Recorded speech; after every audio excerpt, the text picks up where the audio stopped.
আল্লাহ তাআলার কুদরতি পা জাহান্নামের ভেতরে ঢুকিয়ে দিবেন। জাহান্নামের সবচাইতে হালকা আযাব হলো ওই ব্যক্তির আযাব যার পায়ে দুটো জাহান্নামের আগুনের জুতা পুড়িয়ে দেয়া হবে। ওই আগুনের উত্তাপে তার মাথার মগজগুলো ভাতের মারের মতো টপ টপ টপ টপ করে বেয়ে বেয়ে পড়বে।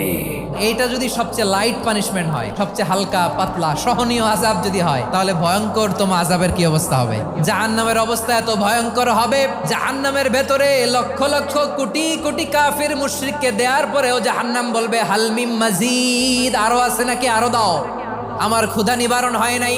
জাহান্নামে তো উত্তপ্ত হবে, জ্বলন্ত হবে, ভয়ঙ্কর হবে। জাহান্নামের এক অংশ আরেক অংশকে খেয়ে ফেলবে। আল্লাহু আকবার।